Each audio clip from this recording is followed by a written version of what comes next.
Chapter 27. Idioms and aphorisms are steeped in the ages from which the culture has grown. King Arthur called to one of the guards and demanded that his daughter Sari be brought to him. When the guard had left him, King Arthur looked at Ken with discernment. He next inspected me in much the same way. "You understand, of course," Arthur said to us, "that I did not immediately believe your story. I did not believe the channeling of Kuvara was authentic. I believed it to be an elaborate hoax." He looked at us and his eyes softened. "But Grandfather Kuvara is omniscient. Even my people do not know the secrets he shared today through this man. I believe this meeting was preordained. Soon Sari was in our presence. She was a tall and beautiful girl, adorned with the most precious jewels. Her sheen, lightweight clothing draped across her youthful, feminine form in such a way that no one could take his eyes from her. The gold was hammered thin and hung across her collarbone as a regal and alluring way, while it was dressed as fine links of chain, almost imperceivable against her delicate ankles. The diamonds were of various sizes and weights, sparkling as she moved fluidly through the chamber. The girl herself was more stunning than the array with which she was bedizened. It's a different way to say bedazzled. Her almond-shaped eyes were dark and mysterious, while yet they shone with life. Her rich chocolate hair was lifted here and there by precious metals, falling over itself in loose ringlets that rolled with her stride, giving her hair a vitality of its own. My gaze soon fell to Ken. He was awe-stricken and dumbfounded. I wanted to tell him to pick up his chin from the marble floor, but I thought that the timing was wrong. I watched as he literally shook himself back to the here and the now.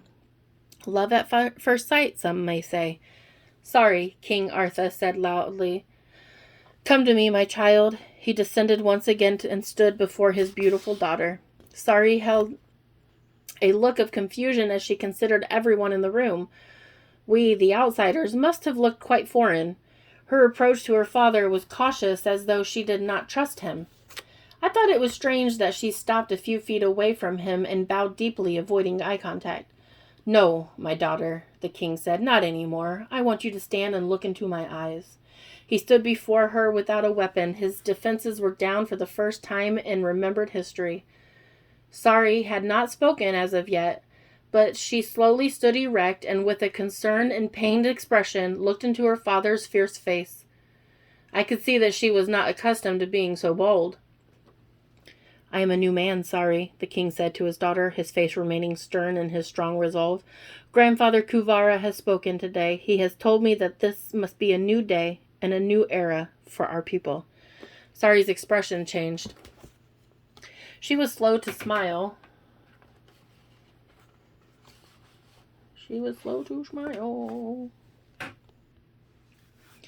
Her mouth curled upward at the edges, but her dark eyes were still defensive. "Let me hold you, Sari," her father said. "Let me hold my daughter and feel her warmth." With that, he reached with both arms. His hands were free of weapons and his fingers spread wide. Sari's eyes changed now. She was softening. Slowly, she stepped forward and opened her arms. As though opposite poles of magnet, the two were drawn together. The moment was electric as both father and daughter began to cry. Arthur's hands were pressing against his daughter's bare back, her shoulders, and her thin neck. As she quietly sobbed, he pressed his palm against her head and held her close to his massive chest. Sari wrapped her arms as far as they would reach around her father's torso, and she leaned against his large frame for support as her legs grew weak from the sobbing. There was a moment when the king's face changed. Years of strife were stripped away, and his face relaxed for the first time. "My daughter, Sari," Arthur said loudly enough for the entire room to hear, "I love you with every fiber of my being. You are the blood of my blood and the flesh of my flesh. I have lost too many years to hatred and prejudice. I must ask that you forgive me." Sari was nodding her small head against her father's barrel chest. She pulled one hand back to wipe at her wet eyes and dab her runny nose. "And I must ask for your forgiveness, Father, for my insolence and misbehavior. I am sorry." "My most prized daughter and keeper of my heart," Arthur replied as he took her head away from his chest to look deep into her brown eyes. I was wrong to harbor grudges and contempt. I built a wall between us that I must now tear down. At first you chipped at the wall, but I made the wall too high and too thick. You beat your fist against the wall, only to bloody your precious hands. Finally, as you were about to turn your back and never return to the wall, I heard the words of our grandfather. He has saved us from my ignorance. Artha turned Sari's attention to us. These surface dwellers have brought the words of Lord Kuvara to us. I want you to take them, allow them to bathe, and to eat and to rest. Tonight we will dine together as friends. Please grace my dinner table, my beloved daughter. Sari wept as she slowly nodded and looked down. Artha kissed his daughter's head. Father, Sari looked up once again. Why are they ragged? Why are these people sickly and weak? I thought about her words. As she turned to her father for an answer, I looked myself over. I could still stand to lose a few pounds, I thought, but she was right. We looked like tattered rags, worn and frayed. Sari's eyes caught Ken's. There was a palpable bolt of energy between them at that moment. The room changed in a way that reminded me of Tesla coils. It was alive with energy for just a moment, and the poles that grounded the energy were sunk deeply into the chest of Sari and Ken. Quickly, I shot a look at King Artha, who returned my brief stare with a sly smile of recognition, his eyebrows raised.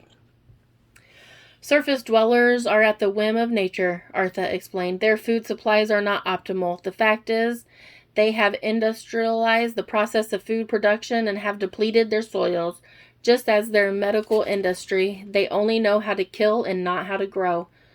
The forests and fields are treated the same way as their own bodies.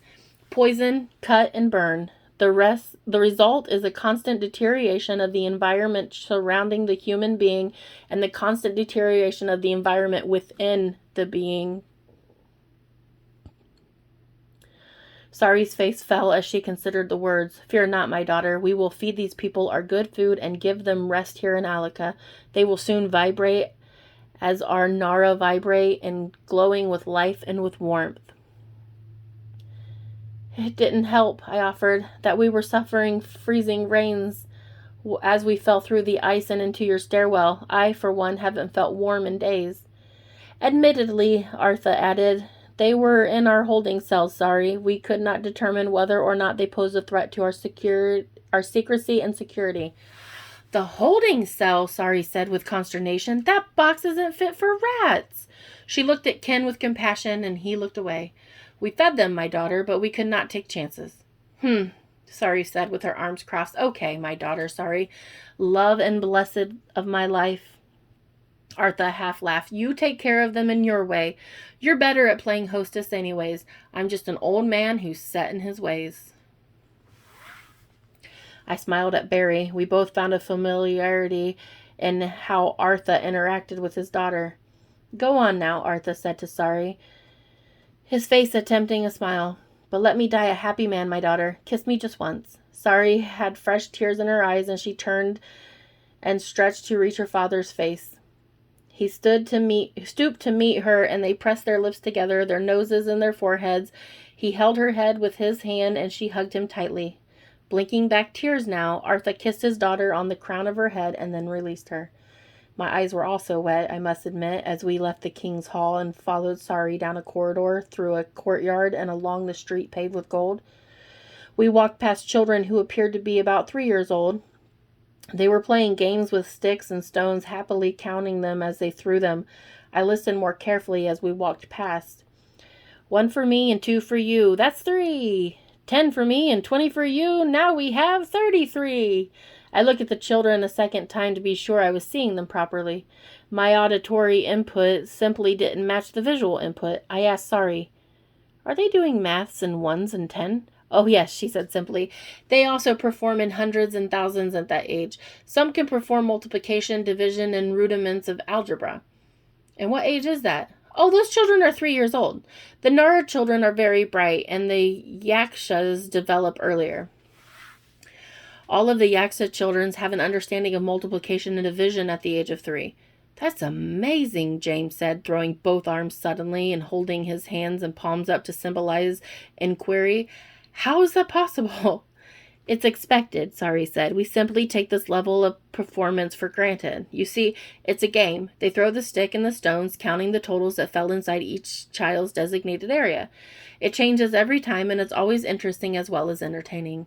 Educational, Barry said. Yes, Sari acknowledged. We have a common understanding in Alaka that entertainment ought to be experienced only once, but that education must be reinforced indefinitely. She paused while the concept settled upon us. I understand the opposite is true on the surface. But how, miss? Ken began. That is, if I may ask. He looked sheepish as though he was speaking to the girl and it was frightening to him. How can a 3-year-old understand long division? Sari smiled at Ken, and the connection between them was strengthening. I think his heart melted as her dark brown eyes softened and reflected his aura back to him. Subtraction is negative addition. Multiplication is repeated addition. Since division is repeated subtraction, all concepts in arithmetic are, and thereby all concepts in mathematics are addition.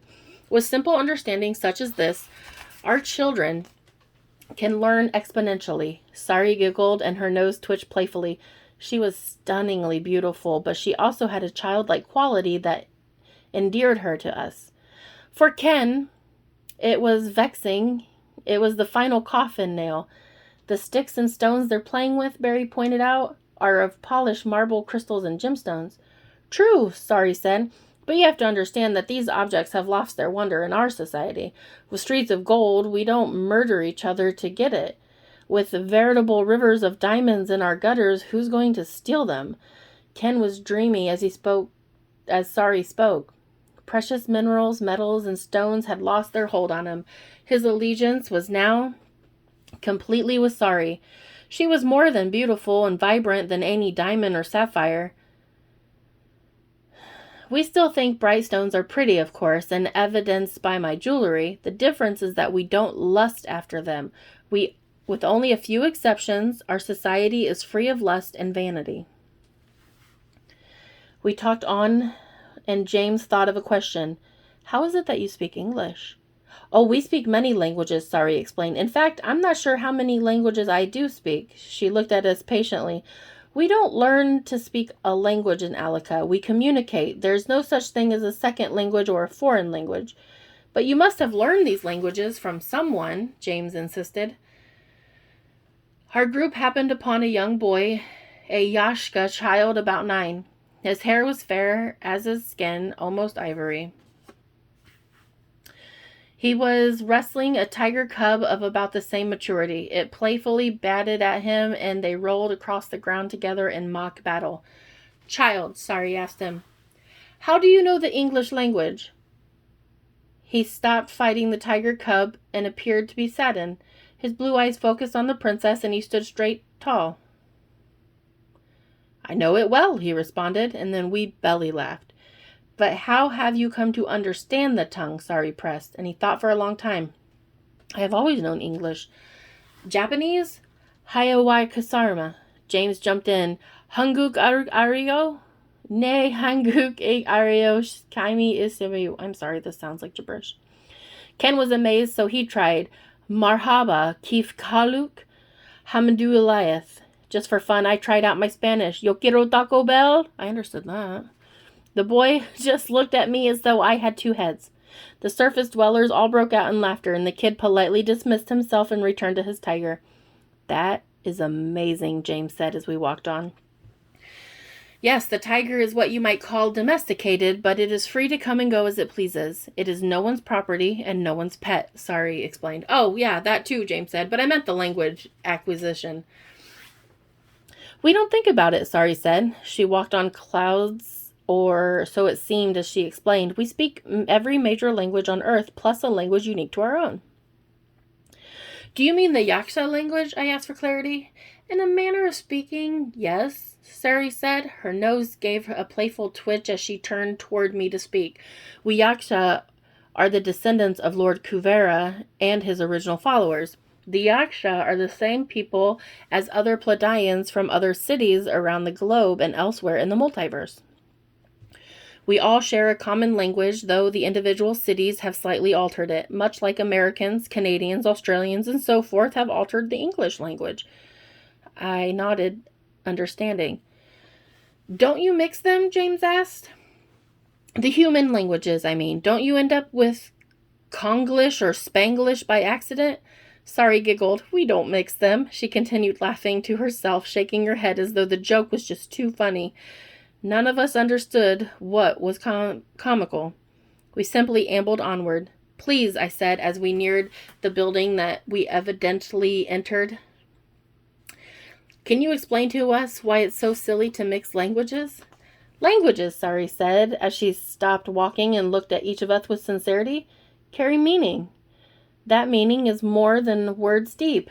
The study of semiotics is about the social and cultural cues that give communication its meanings. Idioms and aphorisms are steeped in the ages from which the culture has grown. You may have never milked a cow, but you continue to use the expression, no use crying over spilled milk. You may not believe in Annianism, but you still curse the spirit of the stool against which you stubbed your toe. You may make a reference to a golden calf to which people from the Judo-Christian tradition can relate. Even your advertisers utilize time-honored maxims such as life, liberty, and the pursuit of happiness. So you see, the language is more than a series of words. Languages identifies a people by its religion, political agendas, and history. To mix languages is to mix cultures, societies, religion, government, and personal and corporate histories of thought. Although Konglish may be used in a subculture of urban Los Angeles, it is not constructive on a grand scale. For us in Alaka to mix languages, it would be sacrilege. It is unheard of. We don't even consider it.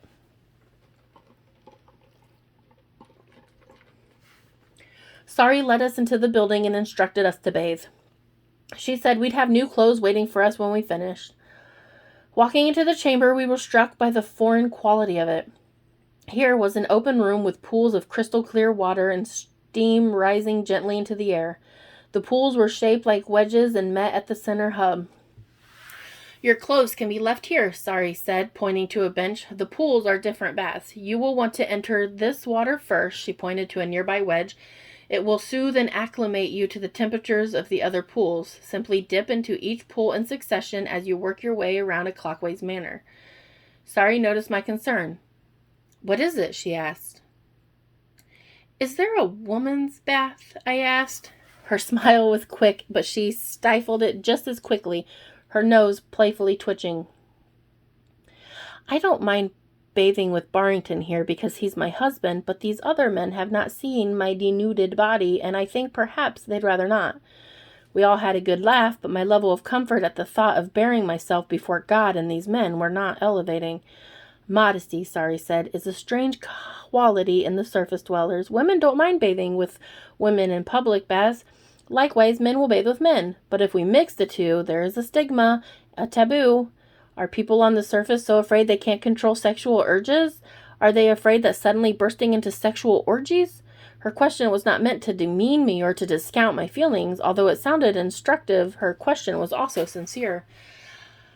I don't know what we fear, I admitted. Do we think that we're so attractive to incite the sexual depravity, or do we think ourselves so hideous that we must hide ourselves? Barry asked, why did Adam hide his nakedness? Was God clothed? Adam asked. Shouldn't nakedness be nudity? I pointed out with levity. I like nakedity, Barry said. Who doesn't? James shouted, illustrating the point perfectly. We all laughed except Sari. It is intriguing, the paradox, she finally said. At any rate, you may come with me, madam. We have another option for you. Would you like to bring your husband? Do I have a choice? I asked whimsically. Yes, I'd like to share the experience with my husband, I admitted. Sari led us to another room, much the same as the first. It's for the children, Sari explained. Because they play during their baths, they are often separated from the adults who want a relaxing experience. I thought of playful lion cubs climbing all over the slumbering parents, and I understood. Clockwise, starting here, Sari instructed. I'll be back with clothing for you. Enjoy. With that, she was gone. I disrobed quite self-consciously in the large empty room and dipped a single toe into the first pool. The water was warm, but not scalding. Slowly lowering myself, leg first, into the pool, I was amazed at the clarity and the purity of the water. I could have gotten clean from this one pool alone, and I didn't have any soap in it. Barry lowered himself in the pool in much the same manner, and we each relaxed, melting in the warm water like sugar crystals. Life was indeed sweet. I submerged in the circulating waters and felt cleansed and refreshed. The steam that hovered at the water's surface held therapeutic heat. When Barry suggested we move to the next pool, I was nearly asleep. Every pool offered something new, a change in salinity or temperature change or a sandy floor or perfume or something altogether different. The last pool was similar to the first, but it had a waterfall that had been filling the empty room with a beautiful melody.